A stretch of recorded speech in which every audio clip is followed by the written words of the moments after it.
When you're high achieving, it can be easy to attach your self-worth to your accomplishments. And this includes the external validation that you receive as a result of those accomplishments. This can look like only feeling good about yourself when you receive compliments, positive feedback, or any type of validation. The problem with this is that it leaves you in a roller coaster of ups and downs, feeling good when things are going well and feeling worthless when they aren't. In this episode, you'll learn how to stop relying on external validation so you can increase your worth and confidence from within. Welcome to Calmly Coping. My name is Tati Garcia, and I'm a licensed therapist and coach specializing in high-functioning anxiety. I help high achievers stop putting themselves last so they can feel more calm, balanced, and confident from within. If this topic interests you, then please like, subscribe, and hit the notification bell so you'll be notified every time I release a new episode.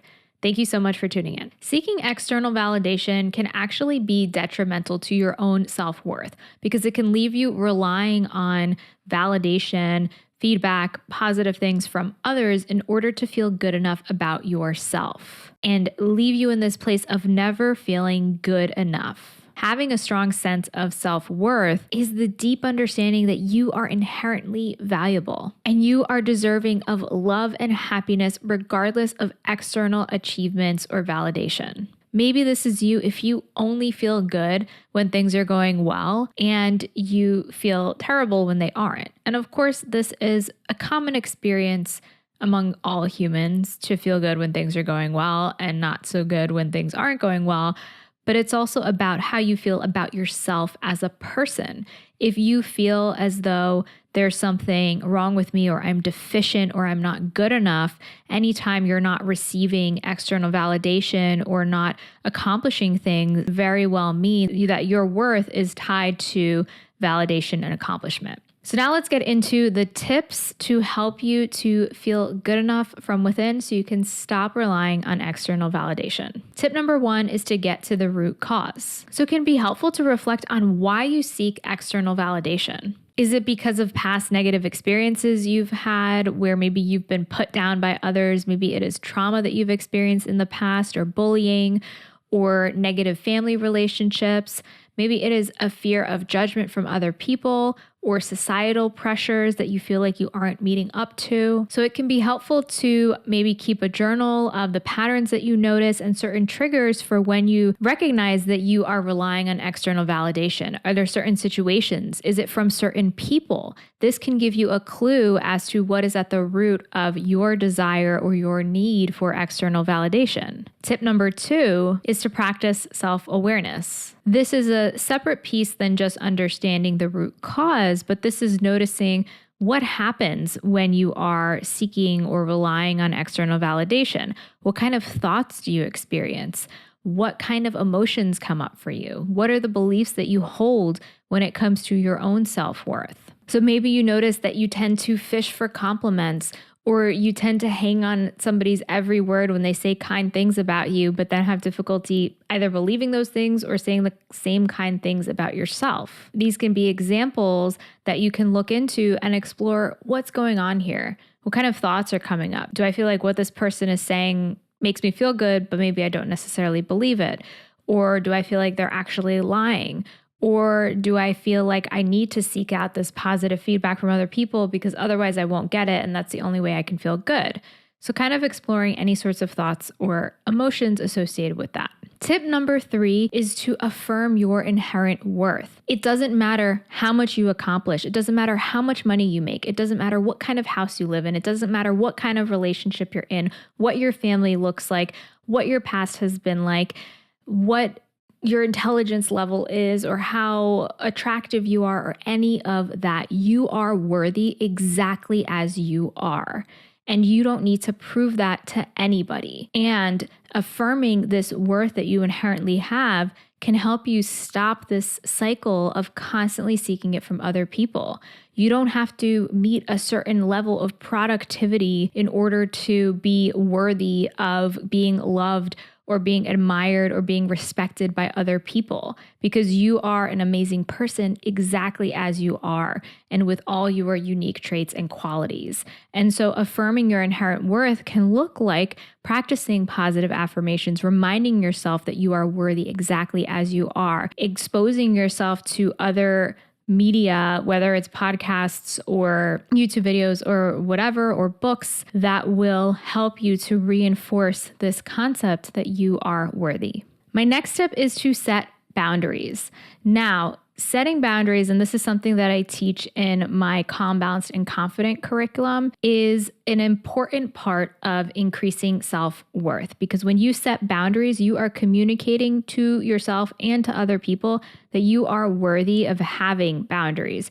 You have needs, and there are certain limitations that you have in order for those needs to be met, or certain things that you need to keep in mind in order to maintain boundaries. This can include saying no. This can include having cutoff times for work and reinforcing that it's important to take care of yourself and you aren't just somebody who needs to constantly work and achieve. And this can also include in relationships. If you find yourself constantly saying yes or being understanding with other people and not communicating when you're upset with somebody or when you feel like something needs to change, then communicating these types of boundaries can also be helpful to increase your self-worth. It's a reflection of the fact that you have needs that are just as important as anybody else's. Tip number 5 is to practice self-care. And this is another example. Similar to boundaries, when you practice self-care, you're communicating that my needs are important and it's important for me to take care of myself. And so this can include basic physical self-care and hygiene. It can include things like exercise. It can include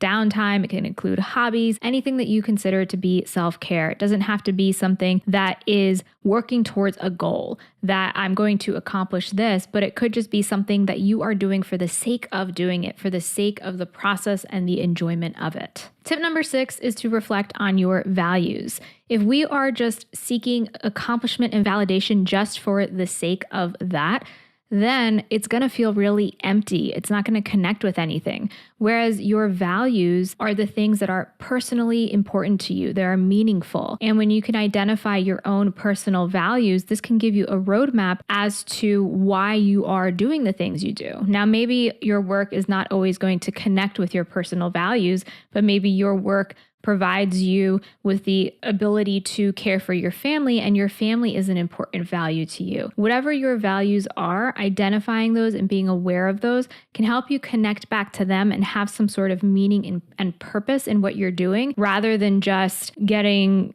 degrees and promotions and raises and other achievements just for the sake of getting achievements. Tip number 7 is to embrace your authentic self. I mentioned before that you are worthy exactly as you are, and part of that is being comfortable with being who you are authentically, not feeling like you need to be like anybody else or compare yourself to anybody else, but recognizing that you are unique, imperfections and all. I used to think, especially when I started this podcast, that I needed to be this super outgoing and charismatic person and like super personable and have this huge personality and whatever. And I felt like that's the kind of person that people want to watch and people want to see. And that's not necessarily my personality.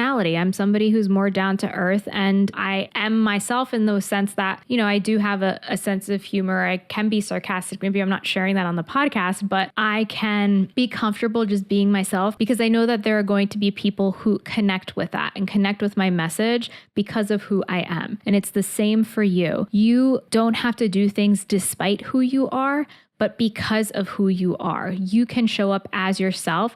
And it's up to other people whether they accept you that way or not. The important part is accepting yourself as you are, because that's going to help you to feel more confident showing up in the world and validate your self-worth from within. And that brings me to tip 7, which is seeking and creating internal validation. So this can look like being your own cheerleader, affirming yourself, reflecting, looking back on achievements and accomplishments that you have made and celebrating those things, being proud of yourself, and saying kind things to yourself, saying, I am enough exactly as I am. anything that helps you to reinforce the concept that you are worthy. You don't need to prove it to anybody, and you don't need to rely on external validation in order to feel good about yourself and worthy as a person. I mentioned my Calm, Balanced, and Confident curriculum earlier in this episode.